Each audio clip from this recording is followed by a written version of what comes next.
Hello friends, welcome to our channel. இன்னைக்கு நம்ம பார்க்க போறது தினசரி நடப்பு நிகழ்வுகள் டிசம்பர் 27 தான் பார்க்க போறோம்.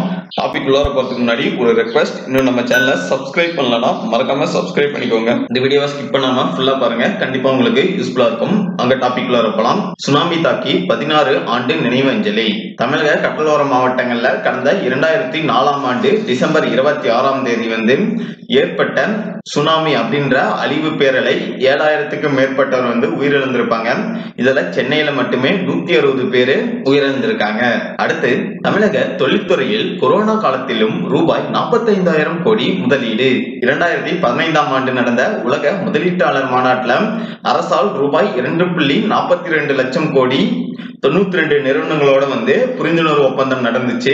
இதுல 48 நிறுவனங்கள் தொழில்துறையை சார்ந்தவை, மற்றவையெல்லாம் மின்துறையை சார்ந்தவை.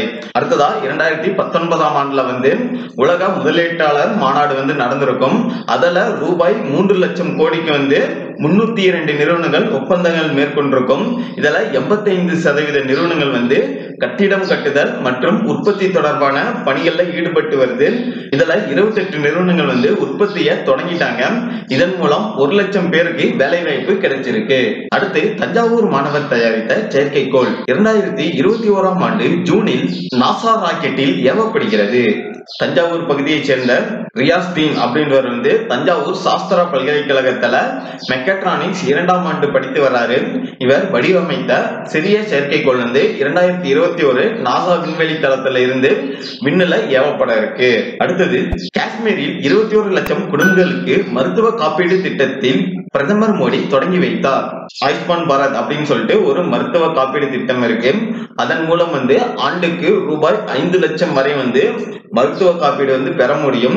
காஷ்மீர்ல இருக்க அரசு தனியார் மருத்துவமனைகள் மட்டும் இல்லாம நாடு முழுவதும் இருக்க எல்லா மருத்துவமனைகளிலும் இந்த காப்பீடு திட்டம் மூலம் சிகிச்சை பெற முடியும். அடுத்தது, தமிழில் தயாராகிறது பிரதமர் மோடியின் ஹிந்தி நூல் அன்னையின் திருவடிகளுக்கு என்ற பெயரில் அல்யான்ஸ் பதிப்பகம் வெளியீடு.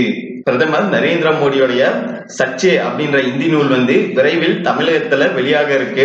இது அன்னையின் திருவடிகள் அப்படின்ற பெயர்ல அல்லைன்ஸ் அப்படின்ற பதிப்பகம் தான் வெளியிட இருக்கு. இதை யார் மொழிபெயர்க்கிறாங்கன்னா, தமிழ் மற்றும் ஹிந்தி மொழி அறிஞரான டாக்டர் எம் கோவிந்தராஜன் தான் இத தமிழ்ல மொழிபெயர்க்கிறாரு. உத்தரப்பிரதேசத்துல இருக்க அலகாபாத்ல இருக்க பாஷா சங்கத்துடைய பொது செயலாளரா இவர் இருக்கிறாரு. இந்த நூலுடைய ஸ்டார்டிங் எங்க ஆரம்பிச்சிருக்குன்னா 1986ல இருந்தே பிரதமர் மோடி அவர் வாழ்க்கையில நடந்த ஒவ்வொரு காலகட்டத்தையும் எழுதி வச்சிருப்பாரு. அததான் இப்ப புக்கா வெளியிட போறாங்க. அடுத்தது, 64 வயதில் நீட் தேர்வில் வெற்றி பெற்று MBBS படிப்பில் சேர்ந்த ஓய்வு பெற்ற அதிகாரி.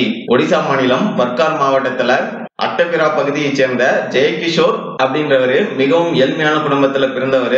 இவருக்கு மருத்துவர் ஆகணும் அப்படின்னு சொல்லிட்டு ஒரு ஆசை, அதாவது இன்ட்ரெஸ்ட் இருக்கும். இவர் எந்த துறையில ஓய்வு பெற்றிருப்பாரு அப்படின்னு பாத்தீங்கன்னா, வங்கி அதிகாரியா இருந்துதான் இவர் ஓய்வு பெற்றிருப்பாரு. இவர் இப்போ நீட்ல பாஸ் ஆயிருக்காரு. அடுத்து, 23 வயதான ஐஸ்வர்யா ஸ்ரீதரன் லண்டனில் உள்ள நேச்சுரல் ஹிஸ்டரி மியூசியம் சார்பில் வழங்கப்படும் காட்டுயிர் ஒளிப்பட விருது தேர்வான முதல் இந்திய பெண் இவர் ஆவர். அடுத்து, கானா பாடகி இசைவாணி 2020இல் BBC வெளியிட்ட உலகின் ஆளுமை செலுத்தும் 100 பெண்கள் பட்டியலில் இடம் பிடித்துள்ளார். அடுத்து, இந்தியாவின் முதல் நதி மாலுமி ரேஷ்மா நிலோஃபர் நாகா. ரேஷ்மா 2019ஆம் ஆண்டு நாரி சக்தி புரஸ்கர் விருது பெற்றார்.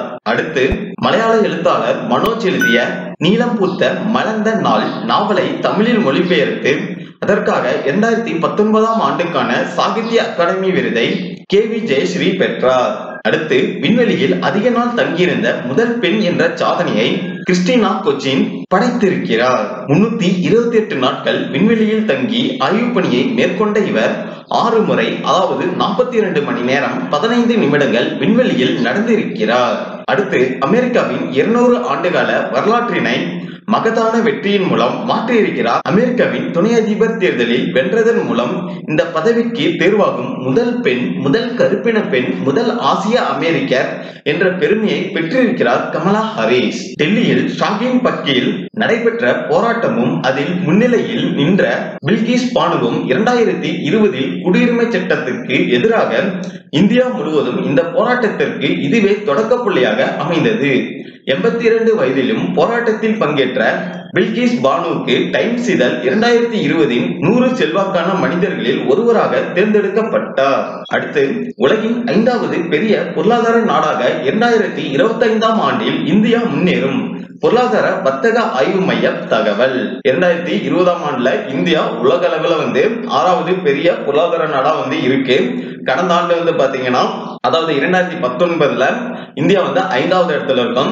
இந்த கொரோனா காரணத்தினால இங்கிலாந்து நம்மள பின்னுக்கு தள்ளி அவங்க 5வது இடத்துக்கு வந்துருவாங்க. இப்ப என்ன சொல்லிருக்காங்கன்னா, 2025ல நாம கண்டிப்பா 5வது இடத்துக்குள்ளார வந்துருவோம். அடுத்தது 2030க்குள்ளார நம்ம 3வது இடத்துக்கு வந்துருவோம் அப்படின்னு சொல்லியிருக்காங்க.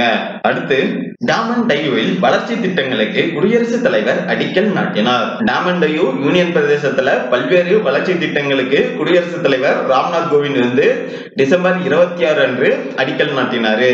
3G அலைக்கற்றையில் 4G சேவை வோடபோன் ஐடியா. இதோட இந்த டெய்லி கரண்ட் அஃபேர்ஸ் முடிஞ்சது. கண்டிப்பா இந்த டெய்லி கரண்ட் அஃபேர்ஸ் உங்களுக்கு யூஸ்ஃபுல்லா இருந்திருக்கும்.